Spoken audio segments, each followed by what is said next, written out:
ಸ್ವಾಗತ ಸ್ನೇಹಿತರೆ ನಮ್ಮ ಚಾನಲ್ಗೆ. ನೀವು ನಮ್ಮ ಚಾನಲ್ಗೆ ಹೊಸಬರಾಗಿದ್ದರೆ ದಯವಿಟ್ಟು ಸಬ್ಸ್ಕ್ರೈಬ್ ಮಾಡಿಕೊಳ್ಳಿ. ಸುರೇಶ ಇನ್ನೂ ಆಗತಾನೆ ಎದ್ದು ಏನೋ ಯೋಚನೆ ಮಾಡುತ್ತಾ ಸಪ್ಪೆ ಮೊರೆ ಹಾಕಿ ಕೂತಿದ್ದ. ಮನೆ ಮಾಲೀಕ ಬಂದಿದ್ದ. 3 ತಿಂಗಳಿಂದ ಬಾಡಿಗೆ ಕೊಟ್ಟಿಲ್ಲ. ಬೇರೆಯವರಿಗೆ ಮನೆ ಮಾರುತ್ತೇನೆ, ಬೇಗ ಖಾಲಿ ಮಾಡಿ ಹೇಳಿದ್ದ ಎಂದು ಹೆಂಡತಿ ನಿನ್ನೆನೆ ಎಚ್ಚರಿಸಿದ್ದಳು. ಗಿರಾಕಿ ಅಂಗಡಿಯವನ ಬಾಕಿ ಹಾಗೆ ಇದೆ. ನಿನ್ನೆ ಅಕ್ಕಿಗೆ ಹೋದಾಗ ನಿಷ್ಠೂರವಾಗಿಯೇ ಬರಿಗೈಯಲ್ಲಿ ಕಳುಹಿಸಿದ್ದ. ಇಡೀ ದಿನ ಮನೆಯವರು ನೀರು ಕುಡಿದು ಹೊಟ್ಟೆ ತುಂಬಿಸಿಕೊಂಡಿದ್ದರು. ನಾಳೆಯಿಂದ ನೀರು ಬರುವುದು ಅನುಮಾನ. ನಗರಸಭೆಯ ನೀರಿನ ತೆರಿಗೆ ಕೊಡುವುದು ಬಾಕಿ ಇದೆ. ಸುರೇಶ ನಿಟ್ಟುಸಿರಿಟ್ಟ. ಸುರೇಶನಿಗೆ ಸಿಗುವ ಸಂಬಳದಲ್ಲೇ ತೃಪ್ತಿಯಿಂದ ಇದ್ದರು. ಯೂನಿಯನ್ ಅವರು ಏನೇನೋ ಬೇಡಿಕೆ ಮುಂದಿಟ್ಟು ಆರಂಭಿಸಿದ ಚಳುವಳಿ ಇಷ್ಟು ದೀರ್ಘಕಾಲ ಸಾಗಿತೆಂದು ಅವನು ಅಂದುಕೊಂಡಿರಲಿಲ್ಲ. ಆಡಳಿತದವರು ತಲೆಬಾಗಿ ಬೇಡಿಕೆಗಳನ್ನು ಅಸ್ತು ಎನ್ನದೆ ಲಾಕೌಟ್ ಘೋಷಿಸಿಬಿಟ್ಟರು. ಕಾರ್ಖಾನೆ ಮುಂದೆ ಧರಣಿ ಕುಳಿತ ಕಾರ್ಮಿಕರು ಅಕ್ಷರಶಃ ಉಪವಾಸವಿದ್ದರೂ ನೆರವಿಗೆ ಯಾರೂ ಬರಲಿಲ್ಲ. ಕಾರ್ಖಾನೆ ಶಾಶ್ವತವಾಗಿ ಮುಚ್ಚಿದ ಹಾಗೆ ಅಂದಾಗ ಅಂಗಡಿಯವರು 1 ರೂಪಾಯಿ ಸಾಲ ಕೊಡಲಿಲ್ಲ. ಹೆಂಡತಿಯ ಅಸ್ತಮಕ್ಕೆ ಮದ್ದು ಕೊಡುತ್ತಿದ್ದ ಕುಟುಂಬ ವೈದ್ಯರು ಬಾಗಿಲು ತೆರೆಯಲಿಲ್ಲ. ಕೆಲಸ ಮಾತ್ರವಲ್ಲ, ಸಮಾಜ ವಿಶ್ವಾಸವನ್ನೇ ಕಳೆದುಕೊಂಡು ಸುರೇಶ ಬೀದಿಗೆ ಬಿದ್ದ. ಮಗಳಿಗೊಂದು ಉದ್ಯೋಗವಾದರೂ ಸಿಗಬಾರದೆ? ಪರಿತಪಿಸಿತು ಮನಸ್ಸು. ಪದವಿಯಲ್ಲಿ ಚಿನ್ನದ ಪದಕ ಪಡೆದವಳಿಗೆ ಕೈತುಂಬ ಸಂಬಳ ಬರುತ್ತದೆ ಎಂದು ಭಾವಿಸಿದ್ದ. ಆದರೆ ವಿಧಿ ಅವನಿಗೆ ನೆರವಾಗಲಿಲ್ಲ.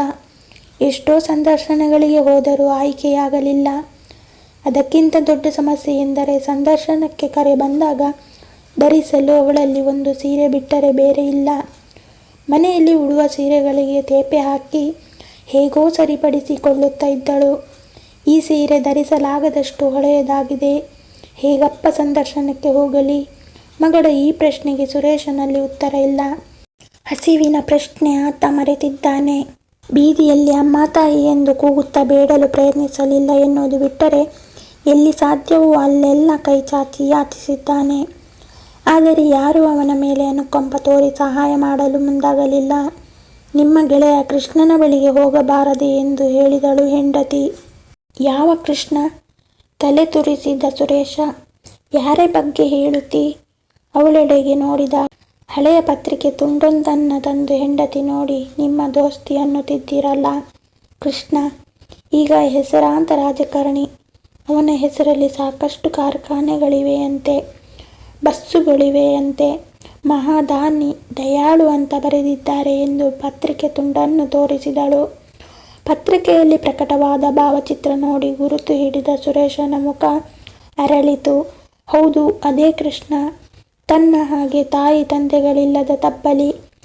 ಪಾಠ ಕಲಿಯುತ್ತಿದ್ದಾಗ 8 ವರ್ಷ ಇಬ್ಬರೂ ದೇಹ ಬೇರೆಯಾದರೂ ಜೀವ ಒಂದಾಗಿ ಬದುಕಿದವರು. ಹಗಲು ದುಡಿಮೆ, ರಾತ್ರಿ ಶಾಲೆ, ಒಂದು ಬುತ್ತಿಯಲ್ಲಿ ಊಟ, ಹರಕು ಗೋಣಿಯಲ್ಲಿ ಇಬ್ಬರು ಬೆಚ್ಚಗೆ ಮಲಗುತ್ತಿದ್ದರು. ಕೃಷ್ಣನ ಮನಸ್ಸಿನಲ್ಲಿ ಕನಸುಗಳ ರಾಶಿ. ಸುರೇಶ, ಆಕಾಶದಲ್ಲಿರುವ ನಕ್ಷತ್ರಗಳೆಲ್ಲ ಹಣವಾಗಿ ರಾಶಿಯಾಗಿ ನನಗೆ ಸಿಗಬೇಕು ಕಣೋ. ಅದರಲ್ಲಿ ಅರ್ಧ ಪಾಲು ನಿಂಗೆ ಕೊಟ್ಟು ಬಿಡ್ತೀನಿ. ಹಾಗೆ ನಿನ್ನದು ಏನಿದ್ರೂ ಅದರಲ್ಲಿ ನನಗೆ ಅರ್ಧ ಕೊಡಲು ಸಿದ್ಧನಿದ್ದೀಯ ಎಂದು ಕೇಳಿದ್ದ. ಸುಮ್ಮನಿರೋ, ನನ್ನದು ಏನಿದ್ರೂ ಅದು ನಿನಗೆ ಬೆಂದಿದ್ದ. ನನ್ನ ಕೈಯಲ್ಲಿ ಎಷ್ಟು ಸಾಧ್ಯವೋ ಅಷ್ಟು ಸಹಾಯ ಮಾಡ್ತೀನಿ, ಕೃಷ್ಣ ಉತ್ತರಿಸಿದ್ದ. ಕಾಲಚಕ್ರ ತಿರುಗುತ್ತಾ ಹೋದಂತೆ ಸುರೇಶ ವಿದ್ಯೆ ಕಲಿತು ಕಂಪನಿಗೆ ಸೇರಿಕೊಂಡಿದ್ದ. ಕೃಷ್ಣ ಮಾತ್ರ ಹಾದಿ ಬದಲಾಯಿಸಿದ. ಹಲವು ಅಂಗಡಿಗಳ ಕಳುವು ಪ್ರಕರಣದಲ್ಲಿ ಪೊಲೀಸರಿಗೆ ಬೇಕಾದವನಾದ. ರೌಡಿಗಳ ಪಟ್ಟಿಯಲ್ಲಿ ಅವನ ಹೆಸರು ರಾರಾಜಿಸಿತು. ಕಾರ್ಮಿಕ ಮುಖಂಡ ಅನಿಸಿಕೊಂಡ. ಸ್ಥಳೀಯ ಚುನಾವಣೆಗಳಲ್ಲಿ ಗೆದ್ದು ಆಡಳಿತದ ರುಚಿಯನ್ನು ನೋಡಿದ್ದ. ಈಗ ಅದೇ ಕೃಷ್ಣ ಒಂದು ವಿಧಾನಸಭಾ ಕ್ಷೇತ್ರದ ಪ್ರತಿನಿಧಿ. ಹಣ ಹೇಗೆ ಗಳಿಸಿದನೋ ಗೊತ್ತಿಲ್ಲ. 10 ಉದ್ಯಮಗಳಲ್ಲಿ ಕೈ ಹಾಕಿ ನವಕೋಟಿ ನಾರಾಯಣನೇ ಆಗಿದ್ದ. ತಾನು ಮಾತ್ರ ಹೀಗಾಗಿದ್ದೇನೆ ಎಂದು ಜಿಗುಪ್ಸೆಯಿಂದ ತನ್ನನ್ನು ನೋಡಿದ ಸುರೇಶ. ಹೆಂಡತಿ ಮತ್ತೆ ಹೇಳಿದಳು, ಕಷ್ಟದಲ್ಲಿ ದಿನ ಕಳೆಯುತ್ತಿದ್ದೇವೆ. ಯಾವ ಕಾಲದಲ್ಲೂ ನಮಗೆ ನೆರವಾಗುವುದಾಗಿ ಕೃಷ್ಣ ಒಪ್ಪಿಕೊಂಡಿರುವುದನ್ನು ಹೇಳುತ್ತಲೇ ಬಂದಿದ್ದೀರಿ. ಒಂದೇ ಒಂದು ಸಲ ಹೋಗಿ ಯಾಕೆ ಕಾಣಬಾರದು? ಅವರ ಕಂಪನಿಗಳಲ್ಲಿ ಮಗಳಿಗೊಂದು ಕೆಲಸ ಕೇಳಿ ಕಾರ್ಖಾನೆಯ ಪುನರಾರಂಭಕ್ಕೆ ಪ್ರಯತ್ನಿಸಲು ಹೇಳಿ. ನಮ್ಮ ಪರಿಸ್ಥಿತಿ ಅರ್ಥವಾದರೆ ಕೈತುಂಬ ಸಹಾಯ ಕೊಟ್ಟು ಕಳುಹಿಸುವುದರಲ್ಲಿ ಅನುಮಾನವಿಲ್ಲ. ಸ್ನೇಹದ ಬೆಲೆ ನಮ್ಮ ಪ್ರಾಣ ಉಳಿಸುವಂತಾಗುತ್ತದೆ. ಸುರೇಶನಿಗೆ ಇನ್ನೂ ಶಂಕೆ. ದೊಡ್ಡವರು ನಮ್ಮನ್ನು ಮಾತನಾಡಿಸಲು ಪುರುಸೊತ್ತು ಬೇಕಲ್ಲವೇ? ಸುಮ್ಮನೆ ಹೋಗಿ ಬಂದೆನೆಂದು ಅನಿಸಬಾರದಲ್ಲ. ನನ್ನನ್ನು ಗುರುತಿಸದಿದ್ದರೆ ಅಷ್ಟು ವರ್ಷ ಜೊತೆಗಿದ್ದವನನ್ನು ಮರೆಯುತ್ತಾರೆಯೇ? ನಿಮ್ಮ ಸಂಕೋಚ ನನಗೆ ಅರ್ಥವಾಗುತ್ತದೆ. ನಿಮಗೆ ಧರಿಸಿಕೊಂಡು ಹೋಗಲು ಒಳ್ಳೆಯ ಬಟ್ಟೆಗಳಿಲ್ಲ. ಹೆಂಡತಿ ನಕ್ಕು ತನ್ನ ಕೊರಳಿನಿಂದ ಹಳದಿ ಬಣ್ಣದ ದಾರದಲ್ಲಿ ನೇತಾಡುತ್ತಿರುವ ಚಿನ್ನದ ತಾಳಿಯನ್ನು ಬಿಚ್ಚಿ ಗಂಡನ ಅಂಗೈಯಲ್ಲಿ ಇಟ್ಟಳು. ಇದೇಕೆ? ಏಕೆ ಹೇಳು? ಚೇಳು ಹಿಡಿದವರಂತೆ ಬೆಚ್ಚಿ ಬಿದ್ದು ಕೇಳಿದ ಸುರೇಶ. ಗಿರವಿ ಅಂಗಡಿಯಲ್ಲಿಟ್ಟು ಹಣ ತೆಗೆದುಕೊಳ್ಳಿ. ಧೋಬಿ ಅಂಗಡಿಯಿಂದ ಒಂದು ಜೊತೆ ಉಡುಪು ಬಾಡಿಗೆಗೆ ತನ್ನಿ. ದೊಡ್ಡವರನ್ನು ನೋಡಲು ಬರಿಗೈಯಲ್ಲಿ ಹೋಗಬಾರದು. ನಿಮ್ಮ ಗೆಳೆಯನಿಗೆ ಬಾಳೆಹಣ್ಣುಗಳೆಂದರೆ ಪ್ರೀತಿ ಎನ್ನುತ್ತಿದ್ದೀರಿ. ಒಂದು ಗುಣೆ ಬಾಳೆಹಣ್ಣು ಖರೀದಿಸಿ ಎಂದಳು ಹೆಂಡತಿ. ಅಯ್ಯೋ, ಇದನ್ನು ಗಿರುವು ಇಡಬೇಕಲ್ಲ. ವೇದನೆಯಿಂದ ಮುರುಡಿದ ಸುರೇಶ. ಕೃಷ್ಣನನ್ನು ಕಾಣಲು ಅವನು ಹೊರಟು ನಿಂತಾಗ ದಾಖಲೆಗಳ ಫೈಲು ತಂದು ಕೊಟ್ಟಳು ಮಗಳು. ಅಪ್ಪ, ನನಗೊಂದು ನೌಕರಿ ಸಿಕ್ಕಿದರೆ ನಿಮ್ಮ ಕಷ್ಟದ ದಿನಗಳೆಲ್ಲ ಮುಗಿದ ಹಾಗೇನೆ. ಹೆಂಡತಿ ಒತ್ತಿ ಹೇಳಿದಳು. ಏನು ಬೇಕು ಕೇಳಿದರೆ ದಾಕ್ಷಿಣ್ಯಪಟ್ಟು ನಿರಾಕರಿಸಬೇಡಿ. ಬಾಡಿಗೆ ಮನೆ ಸಂಗತಿ ಹೇಳಿ ಹೊಸ ಮನೆ ಕೊಡಿಸಬಹುದು. ಹಣ ಕೊಟ್ಟರೆ ಬಿಟ್ಟು ಬರಬೇಡಿ. ಅವರಿಗೆ ಇದೆಲ್ಲ ಒಂದು ಲೆಕ್ಕವಲ್ಲ. ಹಾಗೆಯೇ ಕಾರ್ಖಾನೆ ಮತ್ತೆ ಬಾಗಿಲು ತೆರೆದರೆ ಎಲ್ಲ ಕೆಲಸಗಾರರಿಗೂ ನ್ಯಾಯ ಸಿಕ್ಕಂತಾಗುತ್ತದೆ ಎಂದು ಹೇಳಿದಳು. ಸುರೇಶ ಎಲ್ಲ ಮಾತಿಗೂ ಗೋಣು ಆಡಿಸಿ ಜೀವದ ಗೆಳೆಯನ ಬಂಗಲೆಯ ಬಾಗಿಲಿಗೆ ಬಂದ. ಕೋವಿ ಹಿಡಿದು ನಿಂತ ಕಾವಲುಗಾರ ಒಳಗೆ ಬಿಡಲು ಒಪ್ಪಲಿಲ್ಲ. ಸಾಹೇಬರು ನನ್ನ ಚಡ್ಡಿ ದೋಸ್ತು ಕಣಯ್ಯ. ನೋಡು, ಶಾಲೆಯಲ್ಲಿ ನಾನು ಮತ್ತು ಅವರು ಒಟ್ಟಿಗೆ ನಿಂತಾಗ ತೆಗೆಸಿದ ಫೋಟೋ. ಕತ್ತಿನಿಂದ ಫೋಟೋ ತೆಗೆದು ತೋರಿಸಿದ ಸುರೇಶ. ಕಾವಲುಗಾರ ಅವನ ಮಾತು ನಂಬಲಿಲ್ಲ. ಥೂ, ನಿನ್ನಂಥವನೊಂದಿಗೆ ಸಾಹೇಬರಿಗೆ ದೋಸ್ತಿ ಇತ್ತ? ನಂಬುವಂತಹ ಮಾತು ಹೇಳು. ಮೊದಲು ನಡೆ ಇಲ್ಲಿಂದ ಎಂದು ಜೋರು ಮಾಡಿದ. ಸುರೇಶ ಕಾವಲುಗಾರನಿಗೆ ಕೈ ಮುಗಿದು ಕಾಲು ಹಿಡಿದು ಬೇಡಿಕೊಂಡ. ಅವನಿಗೆ ಮನ ಕರಗಿತು. ಒಳಗೆ ಹೋಗಿ ಕೇಳಿ ಬಂದ ಮೇಲೆ ಸಾಹೇಬರ ಭೇಟಿಗೆ ಅನುಮತಿ ನೀಡಿದ. ಆದರೆ ಆಶ್ಚರ್ಯ, ಸುರೇಶ ಯಾರೆಂಬ ನೆನಪೇ ಇಲ್ಲ ಕೃಷ್ಣನಿಗೆ. ಚಡ್ಡಿ ದೋಸ್ತ ಅಂತ ಹೇಳಿಕೊಂಡು ದಿನ 1000 ಜನ ಬರ್ತಾರೆ, ಹಣ ಕೇಳ್ತಾರೆ. ಕೊಟ್ಟು ಸಾಲಗಾರನಾಗಿದ್ದೇನೆ. ಗಾಜಿನ ಲೋಟದಿಂದ ಬ್ರ್ಯಾಂಡಿ ಗುಟುಗರಿಸುತ್ತಾ ತಿರಸ್ಕಾರದಿಂದಲೇ ಮಾತನಾಡಿಸಿದ ಸುರೇಶ. ಬಾಳೆಹಣ್ಣಿನ ಗೊನೆಯನ್ನು ಎದುರುಗಿರಿಸಿದ. ಊರ ರಥೋತ್ಸವದ ದಿನ ರಥದ ಮೇಲೆ ಜನ ಎಸೆಯುವ ಬಾಳೆಹಣ್ಣು ಆರಿಸಲು ನಾವಿಬ್ಬರು ಮುಗಿ ಬೀಳುತ್ತಿದ್ದೆವಲ್ಲ. ನಿಮಗೆ ಬಾಳೆಹಣ್ಣೆಂದರೆ ಆಗಲೇ ತುಂಬ ಪ್ರೀತಿ ಅಂತ ಗೊನೆಯನ್ನೇ ತಂದಿದ್ದೇನೆ ಎಂದ. ಕೃಷ್ಣ ಬಾಳೆಗೊನೆಯತ್ತ ತಿರುಗಿಯೂ ನೋಡಲಿಲ್ಲ. ಯಾಕೆ ಬಂದದ್ದು ಎಂದು ಕೇಳಿದ. ಮಗಳಿಗೊಂದು ಕೆಲಸ ಬೇಕಿತ್ತು. ರ್ಯಾಂಕ್ ವಿಜೇತೆ ದಾಖಲೆಗಳನ್ನು ಸುರೇಶ ತೆರೆದ. ಎದುರಲ್ಲೇ ಇತ್ತು ಮಗಳು ಮಂದಾಕಿನಿಯ ಫೋಟೋ. ತುಂಬ ಹೊತ್ತು ಅದನ್ನೇ ನೋಡಿದ ಕೃಷ್ಣ. ಎಲ್ಲಿ ನಿನ್ನ ಮನೆ ಎಂದು ಕೇಳಿದ. ಸುರೇಶ ತನ್ನ ವಿಳಾಸ ತಿಳಿಸುತ್ತಾ, ಮನೆ ಅಂತ ಇಲ್ಲ, ಬಾಡಿಗೆಯ ಹರಕು ಕುಟೀರ. ಕಾರ್ಖಾನೆ ಲಾಕೌಟ್ ಆದಾಗಿನಿಂದ ಜೀವನವೇ ಕಷ್ಟವಾಗಿದೆ.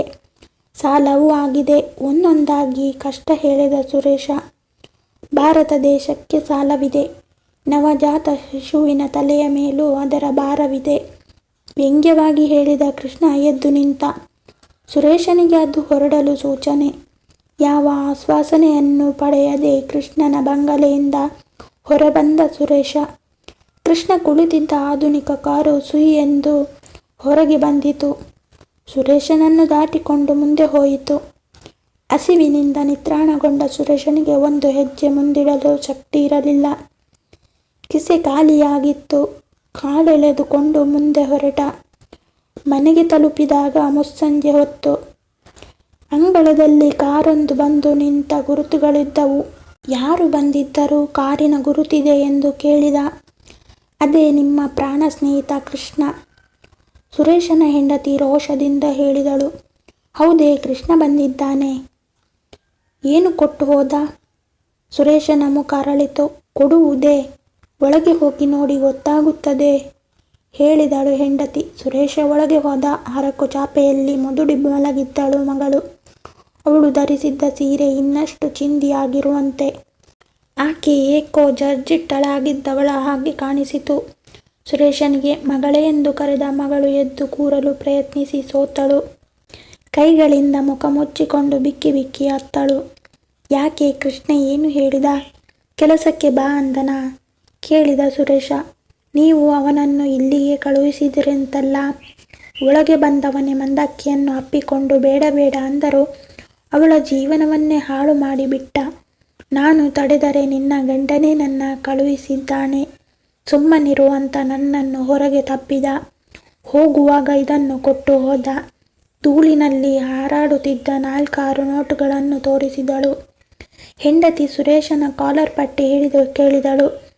ಭಿಕ್ಷೆ ಬೇಡಿ ಆದರೂ ಜೀವನ ನಡೆಸಬಹುದು. ಇಂತಹ ಹಣ ನಮಗೆ ಬೇಕಿತ್ತಾ? ಏಕೆ ಹೀಗೆ ಮಾಡಿದಿರಿ ಎಂದು ಬಿಕ್ಕಿ ಬಿಕ್ಕಿ ಅತ್ತಳು ಹೆಂಡತಿ. ಸುರೇಶ ಮಗಳ ಕಾಲು ಹಿಡಿದು ಅಲ್ಲಿ ನಡೆದ ವಿಷಯ ಹೇಳಿ, ನಾನು ಪಾಪಿ ತಂದೆಯಮ್ಮ. ನಾನು ಅವನಲ್ಲಿ ಸಹಾಯ ಕೇಳಲು ಹೋಗಬಾರದಿತ್ತು. ನನ್ನನ್ನು ಕ್ಷಮಿಸು ಮಗಳೇ. ನಾವು ಈ ಕೆಟ್ಟ ಸಮಾಜದಲ್ಲಿ ಬದುಕುವುದು ಬೇಡ ಎಂದು ಸುರೇಶನ ಕುಟುಂಬ ಆತ್ಮಹತ್ಯೆ ಮಾಡಿಕೊಂಡರು. ಆದರೆ ಪತ್ರಿಕೆಯಲ್ಲಿ ಪ್ರಕಟವಾದದ್ದು ಮಾತ್ರ ಕಾರ್ಖಾನೆ ಲಾಕೌಟ್ನಿಂದಾಗಿ ಸುರೇಶ ಎಂಬ ಕಾರ್ಮಿಕ ಕುಟುಂಬ ಆತ್ಮಹತ್ಯೆ ಮಾಡಿಕೊಂಡಿದೆ ಎಂದು. ಧನ್ಯವಾದಗಳು ಸ್ನೇಹಿತರೆ. ಈ ಕಥೆ ಇಷ್ಟ ಆಗಿದ್ದರೆ ಲೈಕ್ ಮಾಡಿ, ಶೇರ್ ಮಾಡಿ, ಸಬ್ಸ್ಕ್ರೈಬ್ ಮಾಡೋದನ್ನು ಮರಿಬೇಡಿ.